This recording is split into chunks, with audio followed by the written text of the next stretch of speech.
Sí, voy a comenzar. La estoy grabando para los que no se Igual, pudieron lo conectar. otro, lo otro se está pegando un poco su videoconferencia porque lo veo como a veces con rojo. Sí, eso no es problema de mi internet, no es problema del Zoom, porque estaba en clase recién con otra universidad y no tuve ningún problema. Hola, profe. Acá se Hola. ve bien, por si acaso. Sí, ¿Consulta va a quedar grabada la clase o no? Yo la creo que estoy igual hay grabando hartos ya. compañeros Ahí está el punto rojo. en vez de estar durmiendo, no sé. Ni siquiera agacharon el WhatsApp. La estoy grabando. Espérenme un poco para buscar el PPT. Ya, gracias por conectarse antes. La idea es salir de esto antes y si nos extendemos un poquito, no importa porque como no pudimos hacer la clase el otro día, ahora vamos a hacer un poco más. Pero ahora nos vamos a introducir en lo interesante. ¿Qué los trajo usted por acá a ser alumnos míos? ¿Qué les interesó de algunos, no sé si me conocían, algunos sí estaban conmigo en otros ramos, y otros lisa y llanamente llegaron por algo? ¿Qué les llamó la atención? A mí personalmente no cacha nada de neuromarketing, pero el nombre, dije yo, conectar a la psicología con las ventas. Suena interesante. ¿Te llamó la Más atención? interesante que otros electivos, por lo menos. ¿Te llamó la atención el título? Es que siempre he escuchado de que se usa harta psicología para vender en los supermercados o Ya, para realizar estrategias de marketing. Dije, este es el curso. exactamente. Pero no has, ¿cómo se llama? No has ocupado ninguna de esas estrategias ni las conoces más en profundidad, ¿cierto? No, nada. Solo nociones. Una vez fui a una charla, a un webinar, mientras estábamos en paro, Sí, de ¿quién la neuromarketing hizo? que hizo Harmonacid. Humberto. Sí, Sí, lo conozco. Por si acaso. Nos sí, conocemos. pero lo De hecho, supuse. de hecho Son parecidas las PPT. son parecidas. Sí. Sí, exacto. De hecho, el primer alcance que yo tuve con la neurociencia fue con él. Así que le debo ahí la apertura de visión, se la debo al Humberto, al Monocid. Ahora está más dedicado al tema del desarrollo personal en todo caso. Al desarrollo de estrategias de administración del tiempo y todo. Él tiene un libro que habla sobre administración del tiempo, por si acaso, se lo recomiendo. Se llama Optimization. Súper bueno. Habla de la productividad personal. Para los que quieren organizar de mejor manera su tiempo, se los recomiendo de todas maneras. Buenísimo. Buen dato. Sí. Yo estoy escribiendo uno, pero el título lo he cambiado como 15 veces, así que no sé. Y aparte tiempo para escribirlo me ha quedado re poco, así que cuando tenga una decisión de lanzamiento se la voy a comunicar. ¿Ya? Todavía me falta harto, tengo 20 páginas, no tengo nada más escrito. Pero es un libro que va a hablar de negocios. Yo creo que voy a ir por esa línea de innovación, emprendimiento, estrategia de negocio aplicada aquí a la realidad chilena y a la realidad de la región del Biobío, con testimonios de emprendedores y todo. Bueno, me dijeron que no tenían mayor noción más que lo que habían escuchado por ahí, más que el webinar de mi colega el Humberto, y no tenían mayor conocimiento del neuromarketing y las neuroventas, ¿cierto? Así que les doy la bienvenida a la apertura de mente, porque acá tienen que estar dispuestos a abrir algún paradigma, sacarlo de su cabeza y empezar a darse cuenta de algunas cosas que usan en contra de ustedes y que ustedes pueden usar en beneficio propio, pero de una manera ética y moral. Como les dije, no entrar en el tema del abuso ni la manipulación de masas. No se trata de hacer estrategias políticas aquí.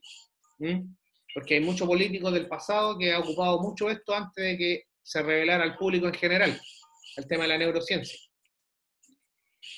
El neuromarketing. ¿Qué es el neuromarketing?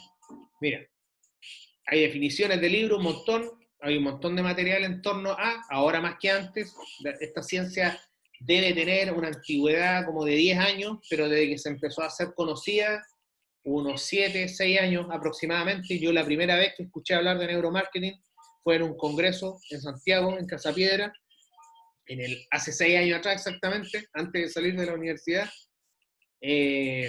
donde escuché el término y me llamó mucho la atención, de hecho por eso fui al congreso. Y había escuchado como ustedes elementos, tips del tema de relacionar la psicología con el marketing, pero no había escuchado nada concreto, ni tampoco había aprendido de nadie que supiera el tema o que ya lo hubiera aplicado. Así que ahí fue la primera vez que escuché el neuromarketing.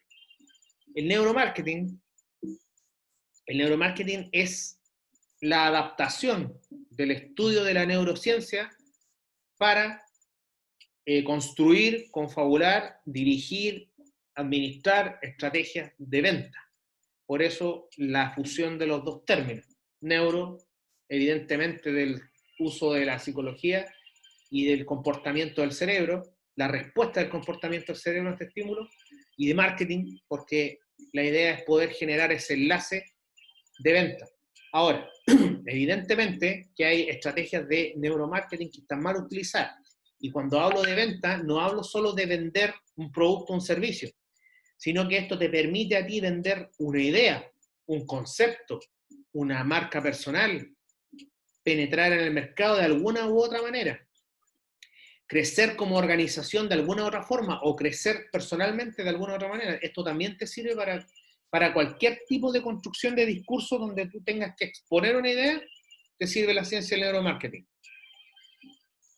Si tú tienes que exponer un proyecto, una tesis, vender un producto, un servicio, o venderte tú cuando vas a ofrecer tus servicios a una empresa, y no digo buscar trabajo, tomen en cuenta eso que les estoy diciendo, ofrecer tus servicios, no ir a buscar trabajo.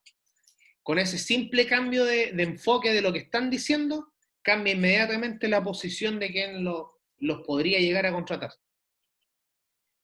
Más adelante voy a hablar de eso en detalle, pero tomen en cuenta todo lo que les voy diciendo y la forma en que se los digo. El neuromarketing es eso. La neurociencia del consumo es una adaptación de el estudio del cerebro humano que responde a estímulos.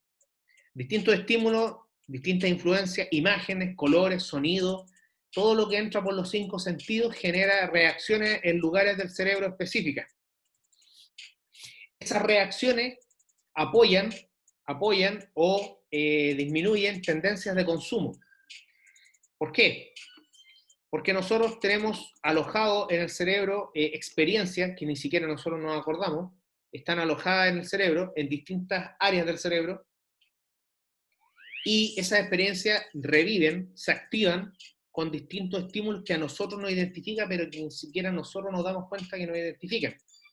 Entonces, esta adaptación viene de un mecanismo que fue diseñado en Estados Unidos por la guerra de Vietnam, un mecanismo que funciona como los electrodos que ven ahí en la imagen, para poder estudiar la reacción que tenían los soldados antes de irse a la guerra, o sea, los que estaban reclutados para la guerra, la reacción que tenían ante distintas imágenes y escenarios que se iban a presentar en el campo de batalla.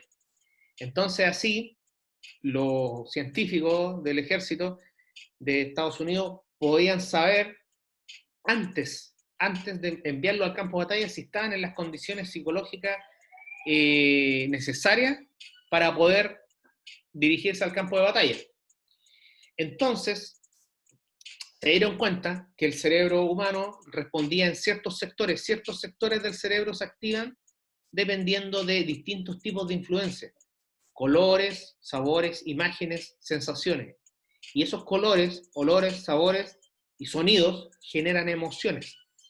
Entonces, esas respuestas emocionales a esos estímulos generan un comportamiento determinado. Ahora, los más visionarios y los más futuristas del marketing, no los mercadólogos tradicionales que hacían encuestas y por lo demás no conseguían muchos resultados, se dieron cuenta que podían ocupar esta ciencia y adaptarla al mundo del mercado. ¿Por qué? Porque pasaba que los mercadólogos anteriores a esta ciencia iban probando y ocupaban la estrategia de publicidad nueva. El diseño gráfico, vamos a poner un spot publicitario, vamos a ver si funciona. Yo creo que funciona. La gente del staff corporativo y del staff creativo les decía, sí, lo encuentro genial tu spot publicitario, saquémoslo a la luz. Encuentro genial tu diseño gráfico y tu promoción sobre este producto o servicio, saquémoslo. Encuentro genial la redacción del discurso para vender y todo, saquémoslo a la luz. Invertían millones y millones de pesos en poder sacar un producto publicitario a la luz. ¿Y qué pasaba? ¿Qué creen ustedes que pasaba? No había ningún resultado de vuelta. Habían invertido una enormidad de plata y las ventas no aumentaban. Habían hecho modificaciones en los colores, en la gráfica, habían hecho modificaciones en el spot publicitario, en el sonido, la duración y todo, y no había absolutamente nada. Invertían grandes cantidades de dinero y aún así no pasaba absolutamente nada. Entonces los mercadólogos más revolucionarios de ese tiempo dijeron, aquí hay un problema. ¿Por qué nosotros estamos ocupando la creatividad máxima, estamos elevando una cantidad de recursos impresionantes para hacer los mejores spots publicitarios, algunos parecían películas, y aún así, y la gigantografía puesta en la carretera y toda la estrategia de marketing tradicional? Y el mercado empezó a transformarse y empezó a no funcionar esto. Entonces dijeron, ¿qué estamos haciendo mal? Y algunos mercadólogos, entre ellos está Dan Goldsmith, bueno, él es más contemporáneo, permiso, algunos mercadólogos se les ocurrió que los parámetros que estaban utilizando para poder generar ese contenido de marketing eran demasiado ambiguos y demasiado subjetivos, o sea, dependiendo de quién lo creaba y del equipo que lo creaba, ¿me entienden? El panel de expertos. Entonces, se dieron cuenta que necesitaban una herramienta que fuera más objetiva. ¿Cómo saber qué realmente poner en el aviso? ¿Cómo saber qué color utilizar?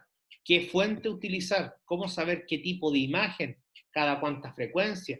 ¿Cómo diseñar incluso la escenografía de una sucursal de venta? Y así es como empezaron a buscar la forma de poder darle un enfoque objetivo al tema de la venta. Y dijeron, hay estudios de la psicología humana que lo respalda la ciencia de la psicología, donde dice que el cerebro responde a distintos tipos de estímulos.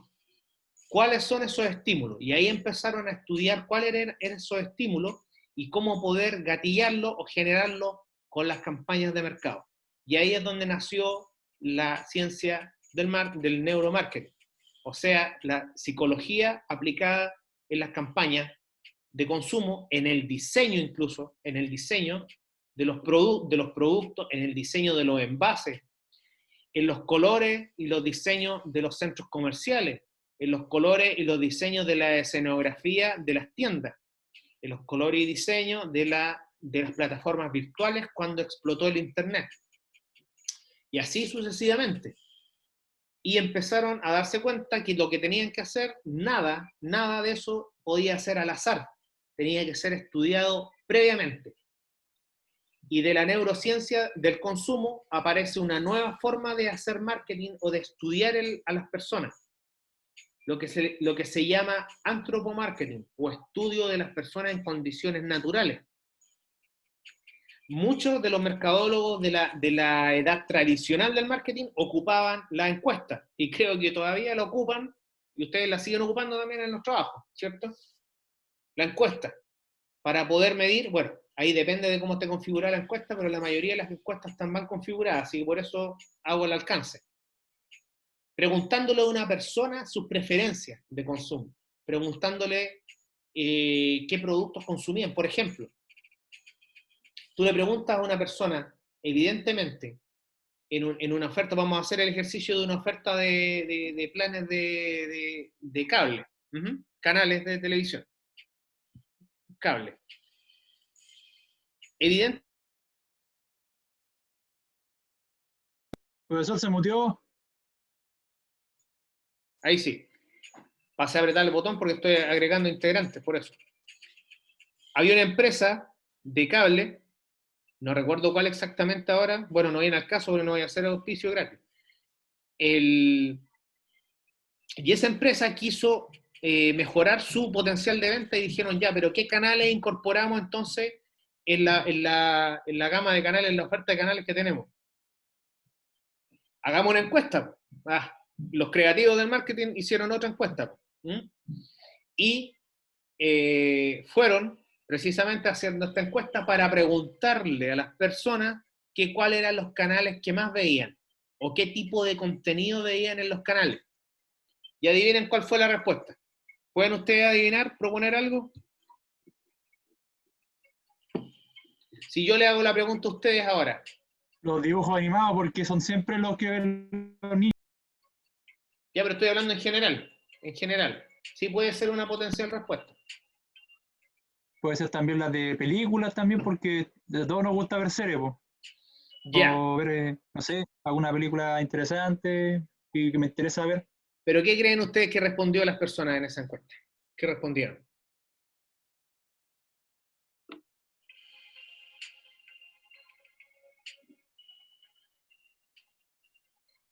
Puros canales de fútbol. Mira, lo que ustedes están planteando son respuestas sinceras, pero la gente habitualmente cuando se ve expuesta a este tipo de encuestas, sobre todo que en ese tiempo se hacían presenciales, no a través de canales digitales, la gente siempre tiende a adaptar la respuesta a lo que quiere escuchar la persona que le está preguntando algo. Y eso no pasa solamente con las encuestas, pasa en todo orden de relaciones humanas. Entonces se trabaja, no es lo primero que pensaste, sino que se trabaja más para dar una mejor respuesta. Y no parecer ambiguo, ni tonto, ni superficial en la forma de responder. Entonces, la mayoría de las personas, probablemente algunos contestaron lo que ustedes están diciendo. No, yo veo fútbol. Excelente. Yo veo hartos canales de niños porque mis hijos están todo el día pegados en la tele. Maravilloso. Pero eso puede haber sido el 10% del total de respuestas. Adivinen cuál fue el 90% de la respuesta. No, documentales, canales que hablan de historia, canales de cocina. O sea, nadie veía novelas. ¿Entienden? Nadie veía novelas, nadie veía, bueno, en ese tiempo no habían series como las de Netflix ahora, nadie veía más que eso. ¿Para qué? Porque la respuesta estaba sesgada. La gente está tendiendo a ser inteligente en una respuesta, pero se dieron cuenta que en la realidad, entonces, ¿qué hizo la compañía? Incorporó más canales de cultura en la planilla. Y adivinen qué pasó con las ventas. ¿Aumentaron o disminuyeron?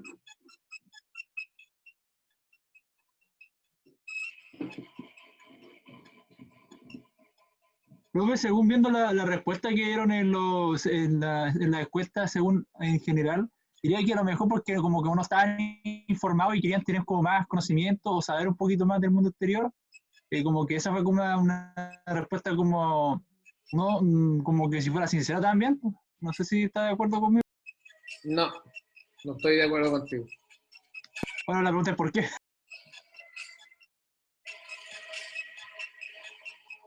Te voy a explicar. Porque la conducta natural del ser humano es aparentar ser mejor que ¿cómo se llama? Tu par de al lado. Entonces, no, eso es lo que te estoy diciendo, está estudiado, no es una suposición, está estudiado. Entonces tú tiendes a adaptar la respuesta para que suene políticamente correcta. Hay muy poca gente que lo puede hacer de manera sincera. Y aunque lo piensen, no lo dicen, sobre todo a un desconocido. Probablemente vaya a tener una respuesta más sincera con tus cercanos, pero no una respuesta así de sincera con una persona externa. Y yo, si te pusiera en el ejercicio real, te pasaría exactamente lo mismo. Porque en tu mente vendría el bloqueo de ¿y qué le importa a él lo que yo vea? ¿Me entendí? ¿O qué le importa a él quién es mi familia o quién es mi mamá o qué edad tiene mi mamá? Si viniera un desconocido y se sienta al lado tuyo, tú no lo conoces, estás tomándote un café y viene un desconocido y se sienta al lado tuyo y te pregunta, oye, ¿cómo se llama tu mamá? ¿Y tú qué vas a pensar? Primero, ¿quién soy tú? ¿Me entendí? ¿Quién te conoce? O sea, en ningún caso le vaya a dar la respuesta del nombre de tu mamá. En la primera instancia. ¿Me entiendes? A eso es lo Sí, que voy. entiendo. A eso es lo que voy. Entonces, sí puede haber existido personas que contestaron de manera sincera, pero era el menor porcentaje porque la mayoría de los seres humanos no funciona así. Y ustedes lo pueden ver en las redes sociales. Yo puedo revisar sus redes sociales y en ningún lugar voy a ver, oh, hoy día amanecí súper cansado, tengo un problema terrible, puta, quería decir una grosería, pero no puedo. Estoy jodido de plata, yo no veo ningún tipo de publicación de esa índole. ¿Me entienden? Entonces, tú ves las redes sociales y ves vidas perfectas en las redes sociales. ¿Será todo tan perfecto? No creo. ¿Me entiendes? Entonces hay una defensa de evidenciar tu realidad y por eso adaptas la respuesta. No es la primera respuesta que se te viene a la cabeza. No sé si se los pregunté en la primera clase, parece que sí. ¿Tú estarías dispuesto a matar a una persona? Ah, sí, parece que no hice una pregunta. Sí, Yo ya respondido que no, en este caso. exacto. Por ética, por ética. Claro. Ya, no, yo no voy a ir a matar a una persona, ¿cómo se te puede ocurrir? ¿Cierto? Esa es la primera respuesta que tú das. Pero ¿y qué Claro. pasa si viene un asesino y mata a tu mamá o a tu hijo? ¿Vaya a pensarlo en ese momento? ¿Vaya a ponerte a pensar en la moral? ¿Vaya a ponerte a pensar en la ética? Yo personalmente no, lo parto al tipo, al tiro, a plomazo, a lo que sea. No me importa irme a la cárcel. A ese nivel, si fuera hicieran algo con mi hijo. Entonces, ahí es donde cambia, esa es la reacción real del ser humano, porque lo tenemos intrínseco, está en el ADN. Y esto está adaptado a la ciencia del consumo. Nosotros activamos con estímulos determinados algunas tendencias de consumo que están alojadas en nuestro subconsciente. Nosotros consumimos por alguna carencia o por sentirnos o sentir algún tipo de placer intrínseco que está guardado en nuestro subconsciente porque esto se fue construyendo cuando nosotros éramos niños. Los primeros 3 años el cerebro se desarrolla casi en un 80% y después el otro 20% se sigue desarrollando entre los 4 y los 10 años aproximadamente. Todo lo que absorbemos en ese proceso. ¿Han escuchado hablar de que dicen que los niñitos chicos son esponjas? Por eso. Entonces, todo lo que vivimos, porque hay cosas que ni siquiera nos acordamos porque están alojadas subconscientemente, todo lo que vivimos, esos son estímulos que se pueden activar y al activarlos nosotros ni siquiera vamos a pensar en comprar algo o en consumir algo porque nos hace sentir bien. O no en comprar algo o en contratar algún tipo de servicio que nos hace sentir bien, probablemente. ¿Me entienden? Si nosotros nos pusiéramos a comprar solo por necesidad, se darían cuenta que bajarían como el 50% de los gastos que tienen actualmente. Solo por necesidad. Entonces, ese concepto del marketing tradicional, donde dice que el producto o servicio cubre las necesidades del consumidor, está errado, porque ni siquiera el consumidor sabe lo que necesita. ¿Me entiendes? Entonces la neurociencia descifra externamente qué es lo que el consumidor cree que necesita. Y ahí apunta. No es racional el consumo, a eso voy. La compra, lo que se concreta, no es racional. La forma de buscar es racional.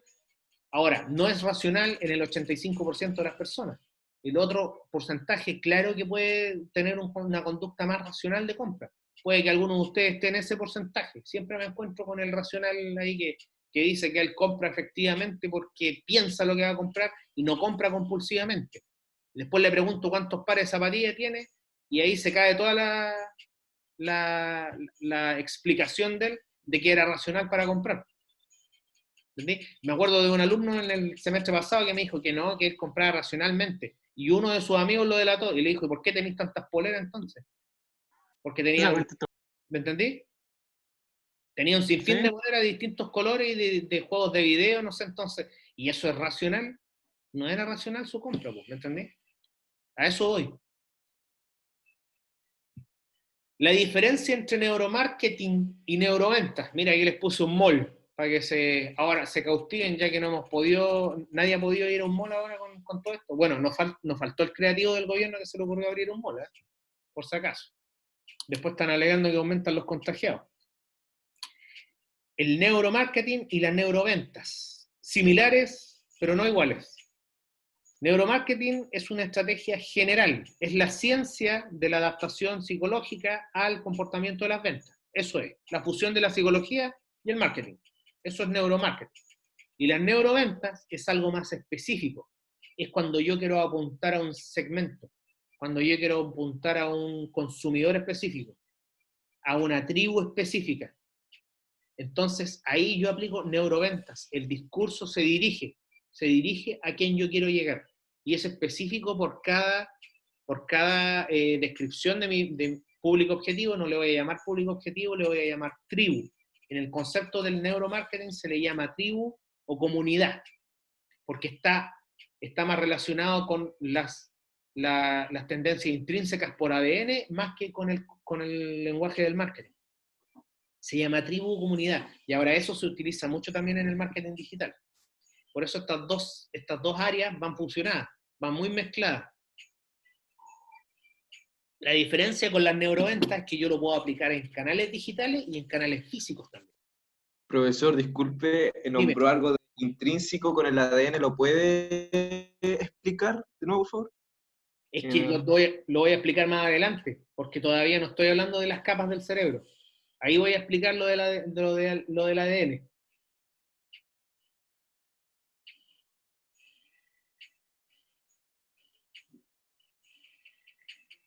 ¿Me entiendes o no? Lo que pasa Sí, es profe, que sí. voy por partes todavía.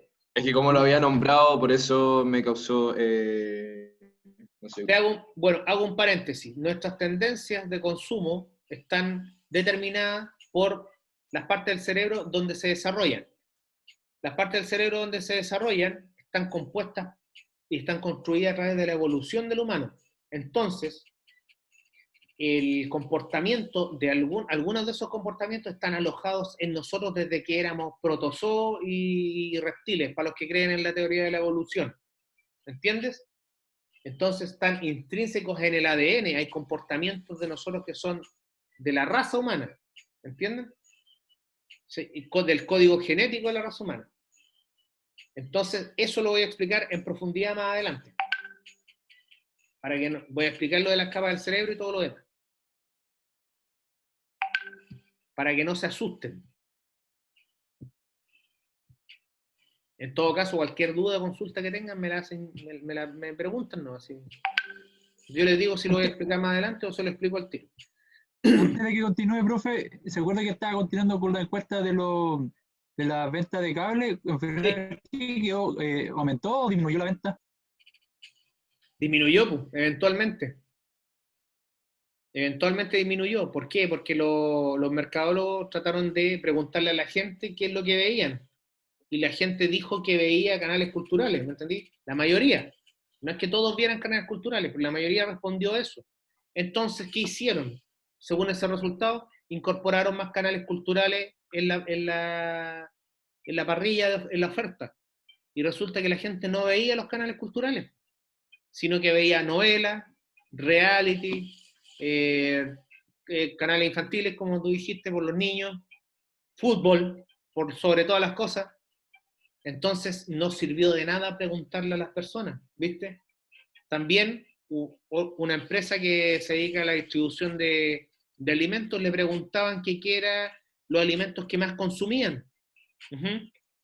Y también el mayor porcentaje respondió alimentos que están dirigidos más a lo saludable, ¿me entiendes? Frutas, verduras, y etcétera, etcétera. Al final todos comían sano, según la encuesta. ¿Qué hizo esa empresa? Se dedicó a fabricar productos sanos, que iban en beneficio de la salud. ¿Tuvieron buenos resultados? No, no tuvieron buenos resultados. ¿Por qué? Porque la gente de la boca para afuera dice que quiere comer sano, pero no come sano en el intrínseco porque le encanta ver una hamburguesa chorreando con aceite, las papas fritas, la bebida. Porque eso también está alojado en el cerebro humano. Lo voy a explicar más adelante. Está alojado, está intrínseco.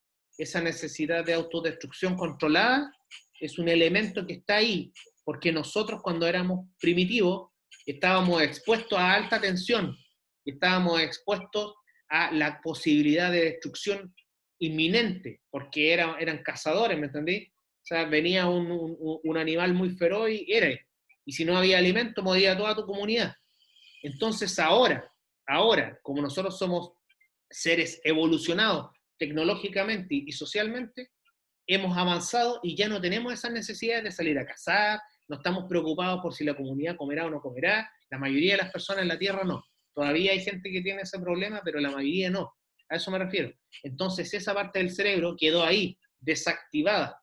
No es que se haya ido, quedó desactivada. Entonces nosotros andamos buscando constantemente sensaciones fuertes y sensaciones que nos permitan sentirnos que nos estamos destruyendo, pero controladamente, para sentir adrenalina. Así de simple. Es por eso que hay tanto consumo de cigarros, tanto consumo de comida que hace mal, tanto consumo de alcohol al punto de borrarse, ¿entienden? Porque el humano siempre está buscando esa necesidad de liberarse y de sentir adrenalina, no de quedar en el status quo. Espérenme un minuto porque voy a conectar el computador al cargador.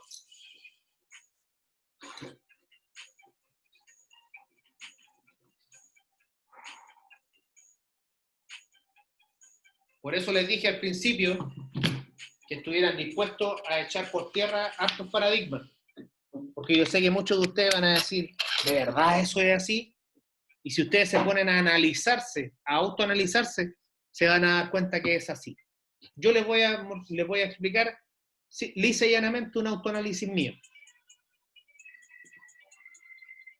Yo llegué a tener 50 lentes de sol, gafas.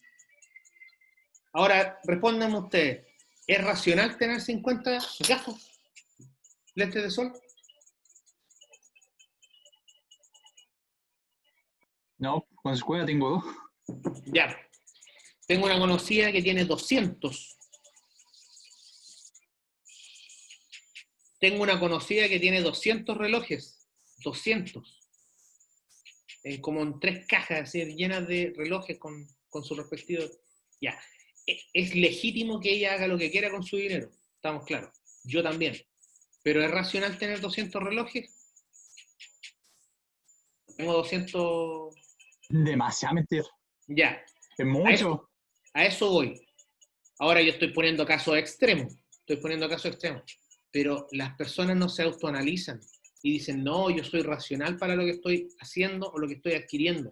Y si se ponen a autoanalizarse, se van a dar cuenta que tienen ahí un montón de cosas que realmente ni siquiera ocupan. Y si hubieran comprado el reemplazo mucho más barato, le hubiese servido igual. Entonces nosotros consumimos racionalmente, ¿de verdad? No consumimos racionalmente, de verdad.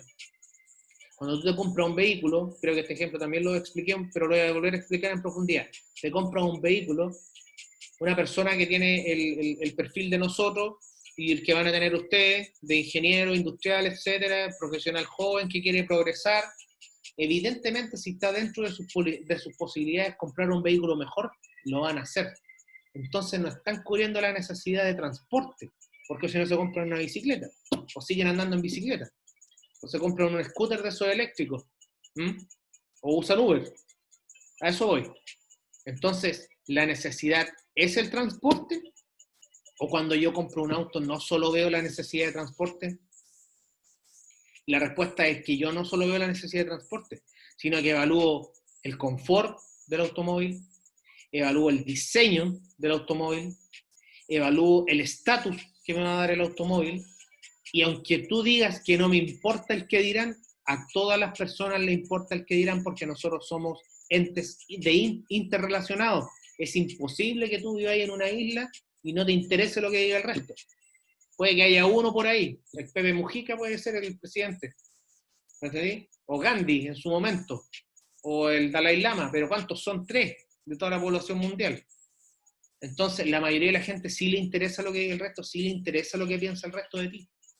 Si no, no publicaría en Instagram lo que estáis comiendo, si estáis con tus amigos, o si viajaste, o si vas a viajar, o si te titulaste.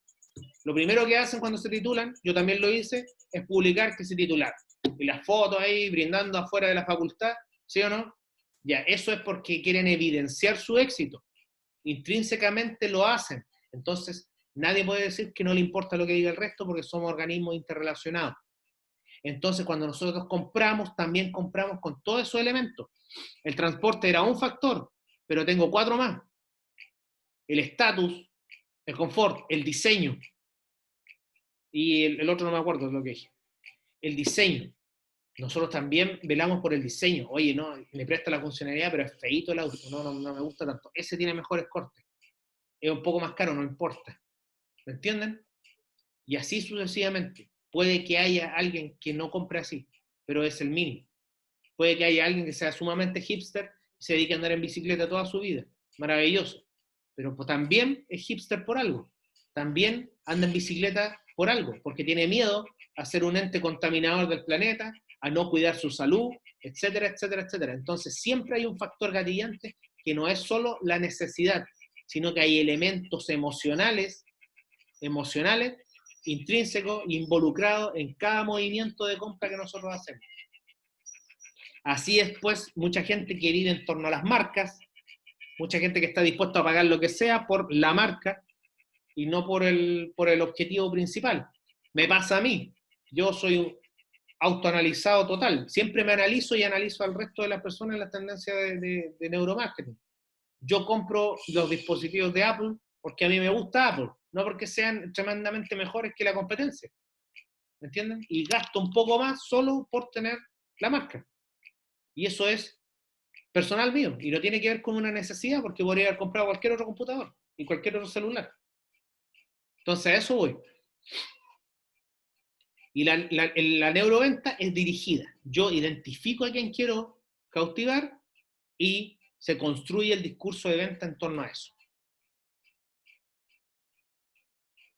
La diferencia entre el neuromarketing y el marketing tradicional. El marketing tradicional, el de los 80, el del lobo de Wall Street, por si acaso, si no la han visto, véanla. Y si la ven, no se fijen en los elementos negativos de la película, sino que absorban los elementos positivos que tienen que ver con la venta. El lobo de Wall Street, el Leonardo DiCaprio, el protagonista. El gran meme que le han hecho de ese. Sí, igual publico cosas de él. El libro todavía no lo tengo, pero lo estoy encargando. El marketing tradicional, como ven en la imagen de allá, es como una manguera echándole agua al cerebro, por fuera, lleno de cosas, ruido aquí, compra acá, 50% de descuento, si no compras ahora no vas a ir, y te hablan de la funcionalidad del producto. Es tremendamente eficiente, y etcétera, etcétera, etcétera. Como eran mucho las campañas, y si se fijan los spots publicitarios de los años 80, 90, eran de esa índole. Así como lo hace Antena 3 en directo, donde te muestran a una persona que está ahí barriendo de malas ganas con la imagen en blanco y negro, y después aparece el no sé cuánto, el trapeador 2000, y te ayuda a solucionar tus problemas, y después de que compraron el trapeador, toda la familia está feliz. Ya, ese tipo de venta es irrisoria hoy en día. Antes funcionaba hasta por ahí nomás, porque también se le empezó a caer la venta de ese tipo de cosas. El marketing tradicional te bombardea de cosas, te grita en el cerebro, te grita en el oído, ¿y qué pasa con la persona? Se bloquea. Yo no, o no le ha pasado a usted cuando van por el centro, bueno, ahora no, pero estoy hablando en condiciones normales, ya aparece esa persona que dice, hola, ¿cómo estás? ¿Te gustaría pertenecer a no sé qué asociación? O no, gracias, voy apurado. Y no vaya apurado, no tenéis nada más que hacer. Pero le decís, no voy apurado porque no quería hablar con él. Porque vienen y te invaden tu espacio. También pasa cuando uno va a una tienda y está ahí chineando algo que le gusta, a lo mejor se lo va a probar, estoy hablando de ropa, o si otro elemento de decoración, lo veo, o alguna máquina que me gusta, un computador, celular, etc. Y yo estoy lo mejor, y viene el vendedor y se pone al lado tuyo, y te empieza, ¿cómo está? ¿Lo puedo ayudar? Tenemos esta oferta de producto aquí y acá, y empiezan a llenarte, y al final tú decís, no, si ando mirando. A lo mejor sí tenías la intención de comprar, pero como te bombardearon de tantas cosas, te bloqueaste. Entonces, esa no es la forma de hacer las cosas. Esa no es la forma de invadir el espacio del potencial consumidor. Ustedes tienen que dejar, o se debe dejar, que el consumidor elija y esté tranquilo para hacer las cosas. Se debe ingresar al subconsciente de esa persona de manera sutil, no llenar de información, sino que entregar la fidedigna que le sirve.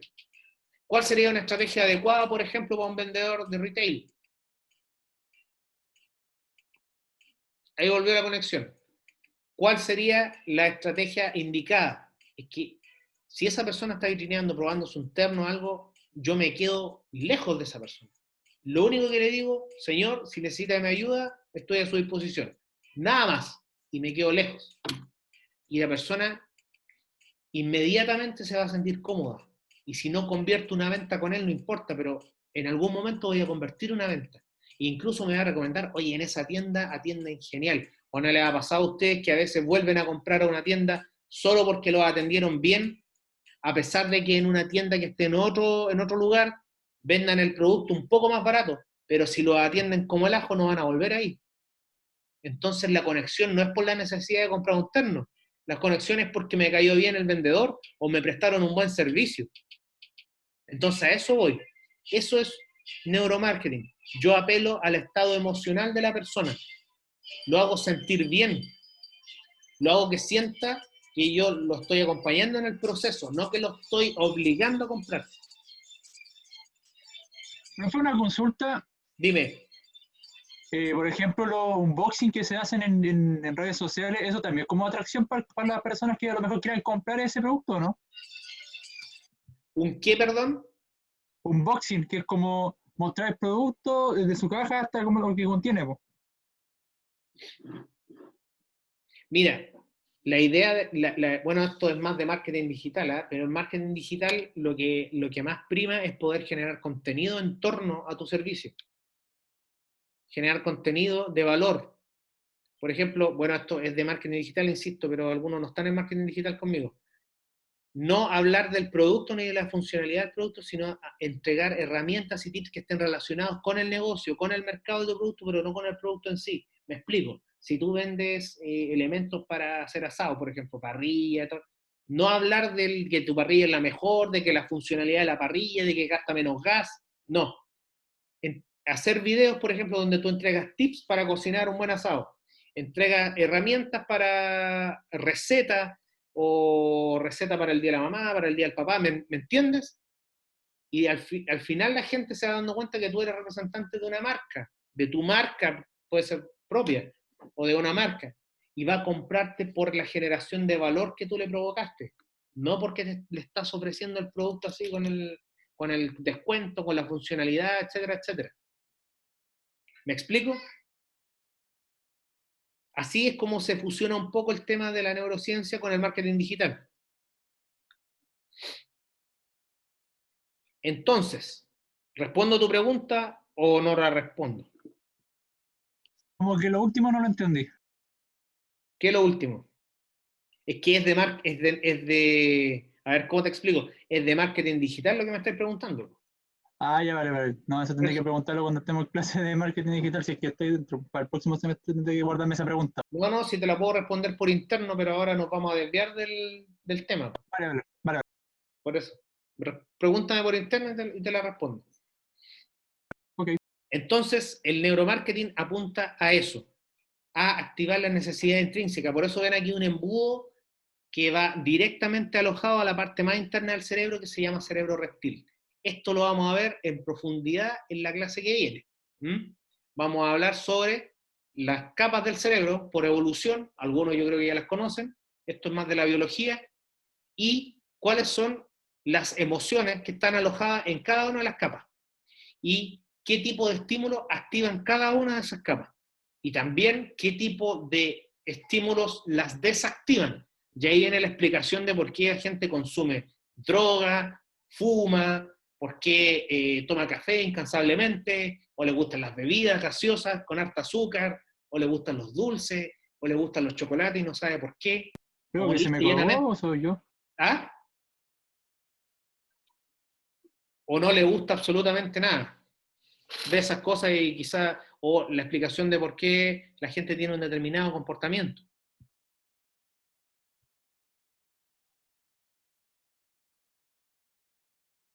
Si alguien se colgó, lo vamos a descolgar inmediatamente. Aquí no aceptamos ningún tipo de colgado. Yo no soy tan diplomático para hacer las cosas. Me refiero a que se veía pegado. Ah, ya, pero Eso, pensé que se había colgado a alguien. no, eso significa colgar. Ah, ya, perdón. Ya me estaba poniendo, ya se me había activado el cerebro reptil. ¿Vieron o no? Que esa es la reacción natural, la reacción natural que tiene uno. Es que yo lo veo como la reacción de ti cuando tú no conoces el significado de la palabra, por ejemplo. Ya el mismo ejemplo, colgar aquí en Chile significa ya que se me pegó. Ah, por O supuesto, por supuesto. ahí, Eso, ahí está el eso juego. es, eso es otro elemento. Y les voy a adelantar un par de cosas. Nosotros acá vamos a estudiar la estructura del cerebro en las capas de evolución y cómo se activa cada una de ellas con un determinado discurso de venta. Además de eso, vamos a ver otro elemento que es lo que tú estás mencionando ahora, que se llama código cultural. Nosotros tenemos tendencias de comportamiento y consumo a través de la genética. Como me preguntó su compañero, intrínseco es el código genético. Nosotros hay cosas que tenemos por evolución inmersas en nosotros. Y otras cosas se adquieren por la cultura en la que vivimos. El país, la región, la parte del hemisferio donde vivimos y la influencia de nuestro entorno. Y eso se llama código cultural, que es lo que tú adquieres, porque hay muchas costumbres que nosotros tenemos que son adquiridas porque nuestra familia tenía esa costumbre, o porque nuestros papás tenían dicha costumbre, entonces nosotros creemos que eso es normal y normalizamos esa costumbre, y creamos paradigmas, y eso se llama código cultural. Entonces nosotros vamos a analizar el código genético, el comportamiento natural, y el código cultural, que es el adquirido. La fusión de esas dos cosas me permiten a mí generar un discurso de venta dirigido. Además de eso, aparte de analizar eso, vamos a analizar los colores. Vamos a saber qué significa y qué activa cada color. Y las formas y los colores, cómo lo utilizan las marcas para poder cautivar y por qué utilizan esos colores. Y la fusión de colores, ¿qué hace? ¿Qué provoca? ¿Qué significa en el cerebro? Además de eso, vamos a ver también, más adelante, en la clase que viene, empresas que han fracasado porque no han sabido tener esta visión, que se las propusieron, que le dijeron incursionemos en el tema de la neuroventa y no lo hicieron. Y otras que lo hicieron y fueron exitosas e incluso destronaron a la competencia. También vamos a ver eso. Y para efectos prácticos, también vamos a ver lo que es neurooratoria. Yo les voy a enseñar cuáles son los elementos necesarios para poder desarrollar un buen discurso hablado, para que ustedes puedan desarrollar videos, contenido de valor en torno a el producto o servicio que están promocionando. Y la estructura de la evaluación la estoy pensando todavía, pero tenía dos posibilidades. Una es que ustedes me estructuraran y yo les voy a enseñar a hacer un pitch de venta de 3 minutos. Yo sé que lo han hecho en otro ramo, pero le han dicho háganlo, no le han dicho cómo se hace. Acá yo les voy a enseñar cómo se hace, cómo tienen que estudiar esa estructura y cómo está compuesta. Exactamente para que no se pasen, ni se excedan, ni tampoco estén comprimiendo la información. Además de enseñarle cómo se deben expresar en público. Y yo sé que esto hubiese sido más fácil presencial, pero acá lo vamos a tener que hacer igual vía online. Y esa es una posibilidad de evaluación. La otra posibilidad es que ustedes ensayaran a través de mi ramo la defensa de su tesis. El discurso que van a proponer en la defensa de su tesis. Yo sé que no tienen su tesis lista, algunos, pero no importa. Si tienen la idea general, igual se puede hacer, y con un apoyo visual. Entonces yo aquí les voy a enseñar a generar el discurso, tanto escrito como hablado, y a generar el apoyo visual, porque el apoyo visual es igual de fundamental. Lo que ustedes exponen puede ser usado a favor o en su contra. Yo he visto muchas tesis que ponen datos que ni siquiera analizaron previamente si tenían que ponerlo o no, y en vez de favorecerlo, los profesores que están evaluando los pescan y los toman como una pregunta, y esa pregunta suele ser un problema en vez de un beneficio. Entonces hay que estudiar toda esa situación. Además de eso, vamos a aprender a dirigir el discurso. Si yo tengo un discurso de un proyecto, por ejemplo, de un servicio o producto, se lo voy a vender a una plana directiva, el discurso es diferente que si se lo vendo a trabajadores de mi empresa. El discurso es diferente si se lo vendo a un comité académico. El discurso es diferente si se lo vendo a alumnos, aunque sea lo mismo lo que yo esté vendiendo. La forma en que lo vendo, que expongo la idea, es diferente dependiendo del público a quien se lo estoy vendiendo.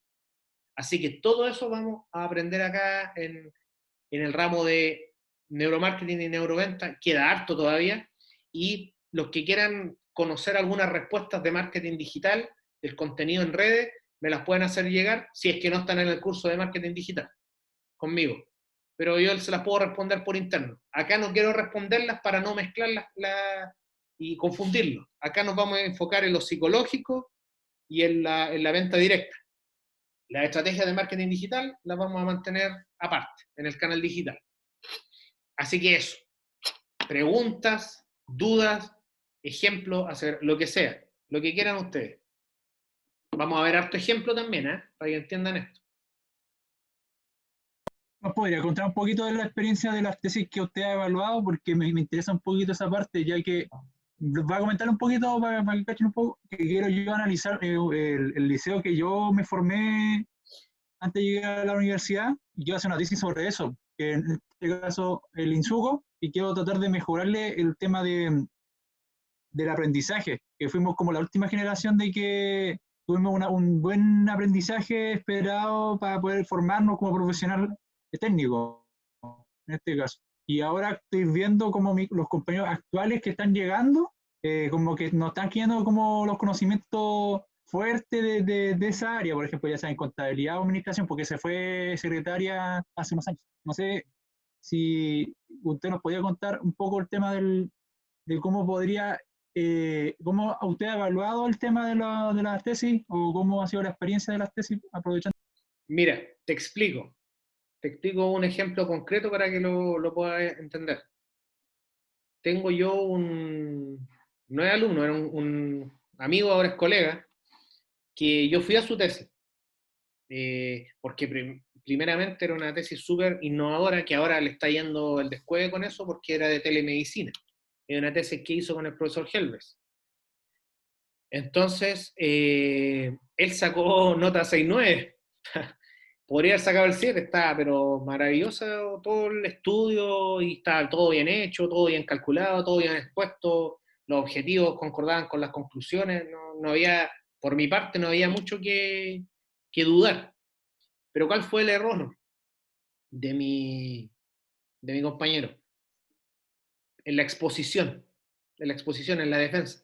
Poner un dato ahí, un dato que lisa y llanamente fue como pesco del resumen, copio, pego el PowerPoint para poder seguir exponiendo, relleno los PowerPoint con cualquier cosa, a eso voy. Entonces, en ese PowerPoint él hizo eso. Entonces, se le coló un dato que no había calculado bien, y que como no lo había calculado bien, no sabía cómo defenderlo. Incluso era un dato que no lo favorecía. No me acuerdo específicamente del número ahora, ¿ya? Porque fue hace rato ya lo que te estoy contando. Pero a eso voy yo. Por no estudiar bien cómo tenía que construir el discurso de la tesis. Por no estudiar bien lo que tenía que llevar cada diapo. Se le coló ese dato, que al final hicieron una pregunta y no la supo responder. Y ese fue el dato que, bueno, no lo fregó, o sea, de un 7 a un 6.9, pero podría haber sido un 7. Para otros casos de tesis ha sido peor, ¿me entendí? Ha sido que el dato que se les cuela es tan nefasto que se les cae la mayoría de la tesis. Entonces, lo que ustedes tienen que velar, y lo que yo les voy a enseñar a hacer, es que construyan el discurso desde el principio de la tesis hasta el final, y con el tiempo exacto. Yo hice eso en mi tesis, no saqué un 7 porque me pasó lo mismo que a mi compañero. Se me coló un dato que lo tipié mal, y como estaba mal tipiado no lo pude defender. ¿Por qué? Porque hice el mismo ensayo mal hecho, y lo puse ahí, se me coló el dato. Copié del resumen y pegué eso ahí. Y después me di cuenta, pero me di cuenta tarde, porque ya había defendido la tesis. ¿Me entienden? Entonces, yo construí sí el discurso de la tesis, desde el principio, y lo que debe llevar cada diapo. ¿Qué es lo que debe llevar cada diapo y cuántas diapos sean para que ustedes alcancen a exponer exactamente en los 20 minutos? Yo por lo menos en la defensa mía expuse 20 minutos exactos en reloj y lo ensayé alrededor de 20 veces el discurso, pero ensayar no de memoria, no aprender de memoria, sino que tener elementos activadores que te permiten a ti recordar lo que tienes que decir en ese momento y medir más o menos el tiempo que te va a demorar en decirlo. No extenderse demasiado en un punto y dejar otro en desmedro. ¿Qué pasa con las tesis también? Se ponen a hablar de la introducción es tremendamente larga y calmada. Se ponen a hablar del problema que encontraron, y lo extienden demasiado. Y cuando tienen que llegar a las conclusiones, que es lo realmente importante de la tesis, lo dicen a velocidad del rayo, todo comprimido y nadie entiende nada. Y además se ponen nerviosos. ¿Por qué no distribuyeron bien el tiempo? Porque tienen que distribuir el tiempo entre la introducción, que tiene que ser lo más breve posible, un par de segundos, la problemática tiene que ser un par de segundos, los cálculos que hicieron requieren un poco más tiempo, y lo que más tiempo le tienen que dejar es a las conclusiones, no al revés. Entonces, eso no es que las tesis estén mal hechas, es que la forma de exponerla, la venta de la tesis, está mal hecha. A eso voy. No sé si aclaré tu duda con eso. Sí, sí, es como lo mismo que clásico que se pregunta cuando se hacen presentaciones en cualquier ramo, como que estamos como haciendo ya la introducción, después los desarrollos del tema y después las conclusiones como que quedamos ahí. Exacto. Pero yo les voy a enseñar con tiempos y lo que debe llevar cada diapo. Con tiempo y lo que debe llevar y cómo lo debe llevar.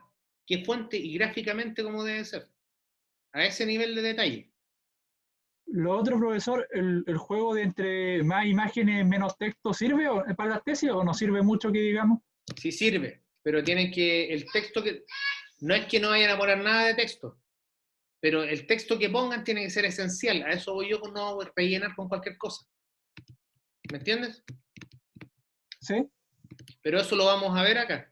Lo vamos a ver en detalle, así que tranquilos. Si todavía queda harto del ramo para eso.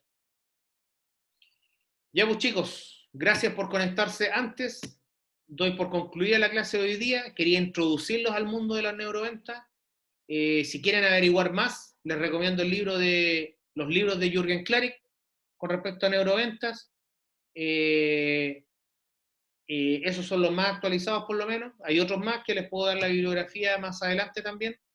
Acá no hay necesidad mucho de leer porque yo soy más de lo práctico y les enseño lo que he aprendido en la práctica también, como yo he hecho las defensas de los proyectos que he ganado con la consultora. Entonces, la próxima clase vamos a ver unos casos de fracaso y casos de éxito, y vamos a seguir analizando algunos aspectos relevantes de la venta por internet, el retail, las estrategias que utiliza el retail, las estrategias de señuelo, de precios, las neuroventas aplicadas al mundo inmobiliario, etcétera, etcétera, etcétera. Hay un montón de material todavía. Más adelante vamos a ver el uso de los colores, como le dije, el uso de las tipografías, la escenografía digital y física, la estructura del cerebro, la activación y los códigos reptiles. ¿Cuáles son los códigos reptiles que se activan para generar distintas tendencias de consumo? Cómo elaborar un discurso de venta. Vamos a hablar de la neuroantropología de mercado, cómo se construye el comportamiento de consumo de cada sociedad en la Tierra, y la neurooratoria, las estrategias de poder dar un discurso efectivo. Y así sucesivamente, seguir ampliando conocimiento con respecto al tema. Que estén muy bien, cuídense, gracias por conectarse antes y nos vemos la próxima clase. Gracias, profe. Para terminar, aparte de las películas que recomendó que habló de Wall Street, ¿y qué más películas nos recomiendas o más series? Te recomiendo el Hambre de Poder, que habla sobre el tipo que cambió el modelo de negocios de McDonald's. Esa ya la vi, y también la de Steve Jobs. Eso ya lo había contado al principio de la clase que la había visto. Sí, bueno, el lobo de Wall Street te lo recomiendo, es muy buena.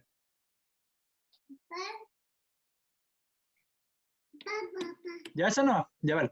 Por el momento sí, Vale. Hay más, pero Vale. con respecto al tema de venta, esa es la que más te va a servir. Vale, gracias. Nos vemos, que estén bien. Chau.